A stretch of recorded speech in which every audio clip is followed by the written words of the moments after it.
Assalamualaikum warahmatullahi wabarakatuh. Pernah nggak di suatu titik teman-teman merasakan sulitnya kehidupan, baik itu di dalam segi ekonomi, di dalam pekerjaan, di dalam segi keuangan, sandang pangan, dan lain-lain. Seolah-olah tidak ada jalan keluar. Tapi teman-teman perlu ketahui bahwa semua itu ada jalan keluarnya. Karena ada Allah Subhanahu wa Ta'ala. Bagaimana cara keluar dari kesulitan tersebut? Misalnya kesulitan dalam hal keuangan. Begini teman-teman caranya. Di dalam kehidupan sehari-hari, selalu bergantung kepada Allah. Dimanapun, selalu sebut nama Allah. Berzikir, ya Allah, ya Allah. Ini misalnya dalam hal keekonomian. Ya Allah, ya Fattah, ya Razak, ya Ghani, ya Mughni. Ya Allah yang maha membukakan pintu rezeki. Bukalah pintu rezeki untukku. Berilah rezeki untukku. Engkau maha kaya. Engkau lah yang memberi kekayaan. Berikanlah hamba kekayaan dan berkah serta baik. Itu pasti kita selalu terhubung atau satu frekuensi dengan Allah Subhanahu wa Ta'ala. Bisa diucapkan dengan lisan atau di dalam hati. Kita fokus meskipun di dalam keramaian. Lakukan sholat sunnah istikharah, sholat sunnah hajat. Setelah duha boleh, atau terpisah dari duha boleh. Karena memang pada dasarnya sholat sunnah duha adalah memancing rezeki untuk kita. Lakukan 6 rakaat kalau untuk sholat duha. Banyak istighfar 1000 kali misalnya, ya Allah. Kemudian hasbunallah wa ni'mal wakil, ni'mal maula wa ni'mal nasir. Ya Allah ya Fattah, ya Allah ya Razak, ya Allah ya Ghani. Terus terhubung dengan hati ya. Karena Allah itu maha dekat. Jangan teman-teman pikir Allah itu jauh. Allah itu lebih dekat dari ulat leher kita. Harus yakin pada Allah Subhanahu wa Ta'ala. Allah maha melihat, maha mendengar, maha mengetahui keadaan hambanya, terutama dalam hati. Setelah itu lakukan zikir la ilaha illallah, la ilaha illallah, la ilaha illallah 100 kali ya. Kemudian baca sholawat kepada Nabi Muhammad SAW, boleh 100 kali, boleh 1000 kali ya. Silahkan teman-teman semampunya. Yang penting semua berasal dari hati. Dari hati, jangan di lisan aja, dirasakan. Maksudnya dari hati itu dirasakan.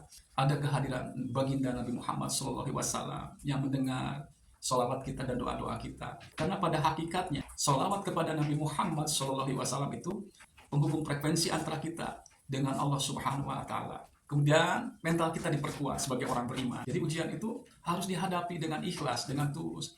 Dan kita harus sadar bahwa setiap kesulitan itu pasti ada kemudahan dan ada jalan keluarnya. Kalau kita dekat dengan Allah, justru di saat kita mendapat ujian apapun, dari keuangan, ekonomi, masalah pekerjaan, masalah rumah tangga, harus dekat sama Allah, bukan menjauh.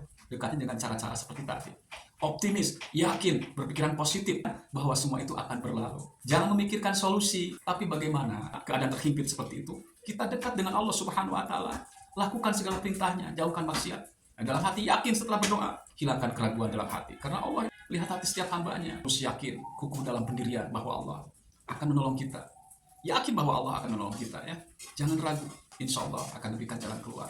Jangan pernah cengeng dalam menghadapi ujian demi ujian dalam hidup. Jangan pernah mengeluh sedikit pun dalam keadaan apapun. Jangan cemas, karena kecemasan itu adalah gangguan dari setan yang bersarang dalam hati, membisik-bisikan ke dalam hati manusia. Allah akan memberikan jawaban, cepat atau lambat, tergantung keyakinan kita. Biasanya memberikan jawaban dengan jalan keluar yang kita tidak duga-duga dan tidak disangka-sangka. Begitu teman-teman.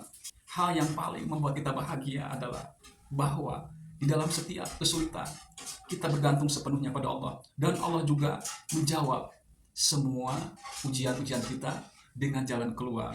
Misalnya jalan keluar tiba-tiba mendapat uang dari mana, walau alam, dari pekerjaan, dari teman, ataupun dari manapun. Tiba-tiba ada yang transfer ke rekening kita, atau tiba-tiba ada yang mengantarkan makanan. Banyak jalan lain. Tiba-tiba ada yang menawarkan pekerjaan.